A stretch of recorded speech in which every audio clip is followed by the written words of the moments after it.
pay yourself first. It's a phrase that I heard forever.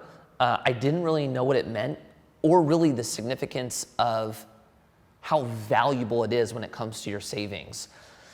I think the biggest challenge we have when trying to save is, one, a lot of times we live paycheck to paycheck, so we feel like we don't make enough to save. Or two, when we're trying to save, something might happen that month that's kind of unexpected, and the money that was going to go to our savings now has to go to this unexpected inconvenience. Maybe your tire blew out or something.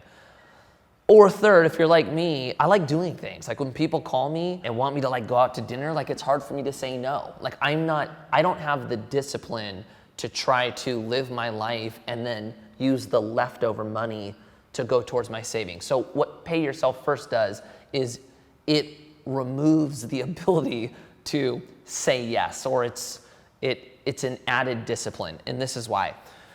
Pay Yourself First means you get your check, and instead of what we normally do is we get our check, and then we pay all of our bills, and then the leftover money goes to our savings. Now we get paid our check, a certain percentage gets automatically withdrawn right away into our savings. And then the leftover money is there to pay for our bills. So we're putting our savings or goals or future as a priority, and then bills follow second. And the best part about it is you don't have to think about savings anymore. You don't have to like worry about this, like, am I gonna run out of money? Is something gonna happen? It's just withdrawn, put here, the remainder of your month goes on accordingly. So it's really valuable. We're gonna go into kind of how you structure it, at least what I've done that's really been beneficial.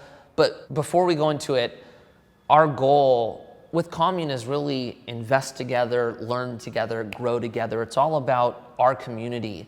And so I'm gonna ask if you could if you could subscribe, leaving comments. This all helps us build our mission out. And that is as many of us coming together to succeed at our finances. So hit the subscribe, hit the like. It really helps us build our community. We'd appreciate it. For videos or things that you want to know, leave it in the comments, because that will give us good ideas for building up the next concepts.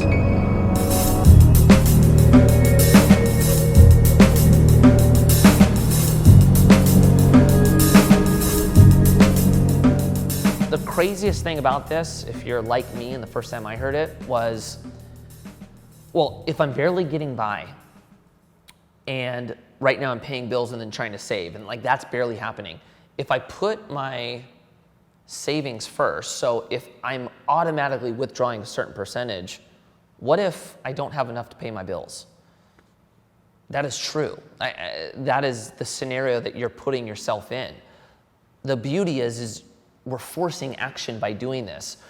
What you're doing is saying, okay, savings comes first, bills, I now have to figure out how to pay or I'm gonna default on them. And that's gonna force you to potentially have to cut expenses.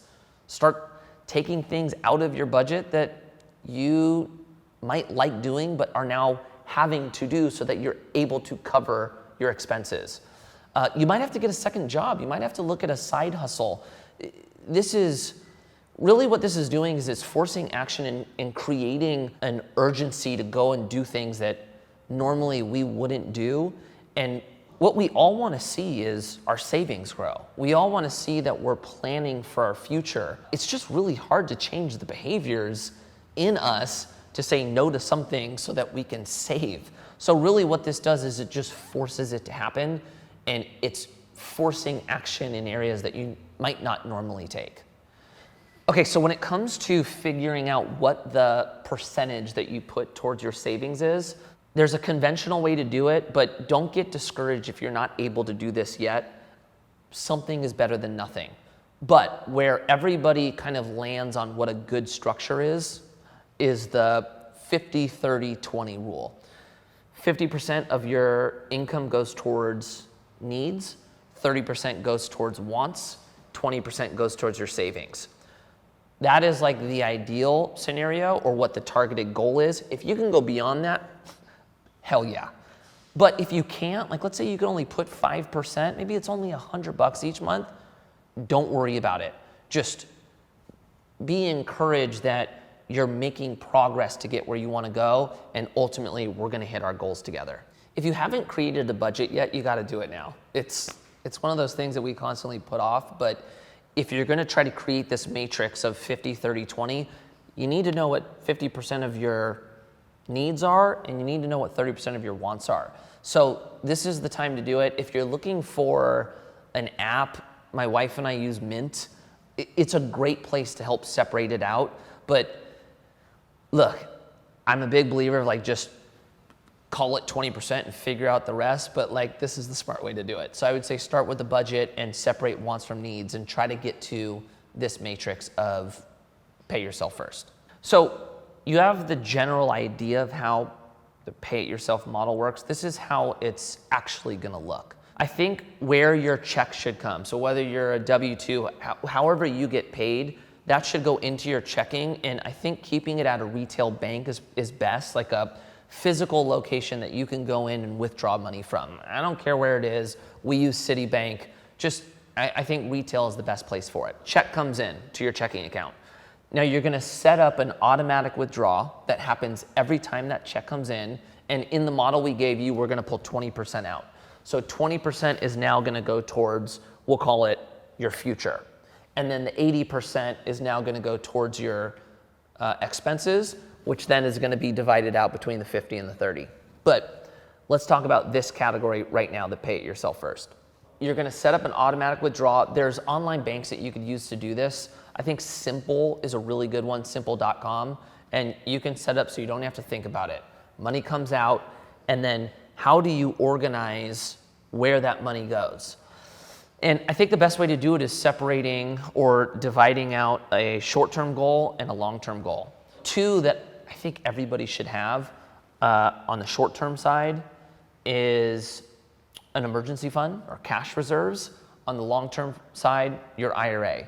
But those are two that you should include. Now, the rest is gonna be personal to you. Maybe it's buying a home as one of your goals. Maybe it's buying a rental property. Maybe it's paying for life insurance. It could be a college fund for your children. That is gonna be specific to you, but we're gonna kind of go over the divide and how to allocate them accordingly. We're gonna assume in structuring this that we make $5,000 a month. So in that model, $2,500 is gonna go towards things that you absolutely need to pay for. $1,500 will go towards wants, and then we're gonna have $1,000 that's automatically withdrawn from our check. If you're paid twice a month, then $500. But let's just say for the total month, we have $1,000. And for the example, let's say your three goals are emergency fund, IRA, and you wanna buy a rental property. So in that allocation, you would have, well, this is where it's gonna get personal, because if you don't have an emergency fund set up, I think that's really important. So I might put a larger percentage of that $1,000 towards my insurance or my emergency fund until it's able to cover 6 months of my expenses. And then at that point, I might scale it back. But for the sake of the argument, let's say you already have a few months of your emergency fund set up. Well, for an IRA, if you want to max out your IRA, that's, I believe, $6,000 for the year. So on $6,000 for the year, you can put $500 a month into your IRA.